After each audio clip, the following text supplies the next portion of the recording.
Hey everybody, Aaron Cowan, Sage Dynamics. This week's questions answered video, what do you think about moving as you draw? This is a topic that comes up from time to time. It's another one of those nebulous topics that we're just never going to have a decisive answer for. And that's because everything's contextual. But it goes to the idea of getting off the X. The biggest problem with the get off the X statement, that statement bothers me a lot. And the reason it bothers me is because it lacks a lot of critical thinking. And I think that people who comment that don't actually think about what they're really saying. What they're saying is get off the X, which to me presupposes, in their mind at least, that if they move, then the threat, whatever the threat may be, is not going to then follow them. You are the X. You are the noun. Getting off the X is a term that comes from ambush situations, especially when you deal with motorcades and vehicle convoys and things like that. An ambush is set up, and that's the X. That becomes the X as soon as the ambush starts, and your job is to get away from that ambush site because the people who are dug in or set into place can't necessarily then pick up and follow you somewhere.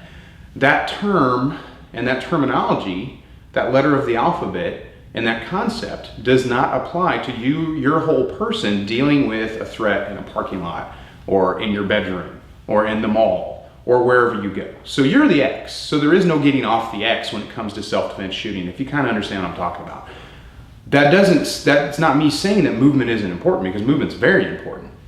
However, the main topic point here is moving when you draw beneficial?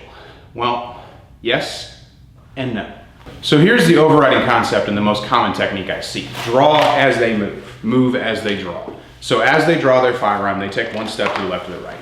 This has become so ingrained in self-defense shooting in some schools of thought that you're now starting to see it drip and seep into qualifications for law enforcement. I just recently requalified for my department, and new thing, we got a sidestep now. Not a huge deal, but the sidestep is range born.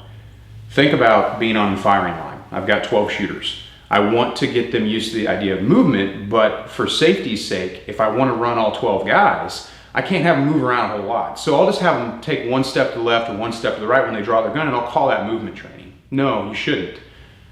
Movement training should be done individually. You should be able to create drills where someone is allowed to use all the range that's available to them to complete a task based on either a drill or a scenario or whatever you're doing. That's how you promote real movement. If guys get the idea in their head that one step as they draw is somehow going to save their life and somehow going to force their bad guy to dramatically rethink his OODA position, that concept has a lot of holes in it, because especially at closer distances, your one step to the left or one step to the right is not going to, in any meaningful way, affect your threat's ability to track and then re-engage you. Yes, he will technically have to reprocess back through OODA, but OODA is completely academic. No one has ever been in the situation like, what step am I on? Am I on the second O? I'm thinking about it, so I must be on the second O. Okay, now I need to make a decision. That's just not how OODA works. It's academic information that's very useful to us to learn how our mind works. But you can't meaningfully inflict delay on a threat's OODA loop by simply taking a step to the left or the right. Always gonna be like, okay, you moved. And the further you are away, the less considerable that step is going to be. Now, is movement important? Absolutely. But it goes back to the same idea about draw stroke. The fastest draw stroke is you need to be as fast as possible, but sometimes speed isn't what you want. Sometimes movement might not make sense. So when people talk to me about the sidestep draw, I think it's a good idea to help promote movement. But if I'm gonna move when I draw, as I draw my gun, I'm just gonna keep moving to whatever my destination happens to be. I'm not going to just take one step, replant, drive out, and engage my threat from there. There's also considerable anecdotal data that taking a sidestep as you draw actually slows down your draw speed. Now, in full disclosure, I used to teach this very same technique. I used to teach people, hey, sidestep as you draw to promote movement. But I realized I'm not doing anybody a great service because I'm just allowing them to take a step or left or the right because I have a line of guys. Now when I teach movement, I let them do it individually, so they really do get to move around more naturally, more realistically than what they normally get in a range setting. So to the question, it's the same as draw stroke. You want to be as fast as possible until maybe you shouldn't be. There's plenty of situations that have occurred, and there's plenty of videos out there if you look on Live Leak. There have been some floating around Facebook recently where the draw stroke was actually pretty slow, but it's what fit the situation. So you got to be able to think contextually. Everybody's got an idea in their head of what kind of threat's going to present to them, because that's how we create our drills and our scenarios. But we can't really presuppose too much into that, such as the one step to the right or one step to the left as I draw is totally going to save my life, totally going to screw with this dude. It's going to be like flashbang him, and I'll be able to get good hits, and I'm not going to suffer any harm.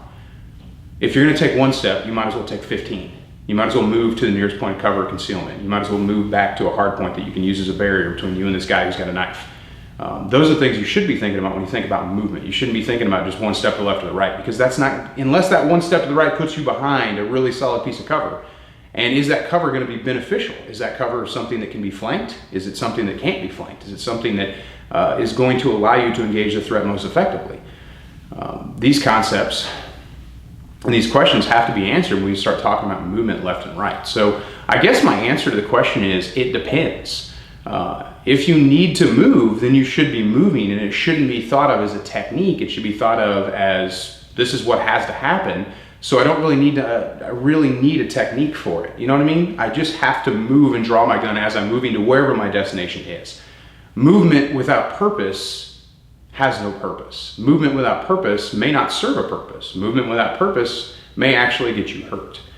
So if you're going to move, make sure it has a purpose. If it makes more sense to stay perfectly still when you draw your firearm, if it makes more sense to draw your gun slow, if it makes more sense to draw your gun fast, all these things are contextual to the situation. I don't really think I can address the question any better than that, but if you haven't spent a lot of time on a free range, it allows you to move around a lot.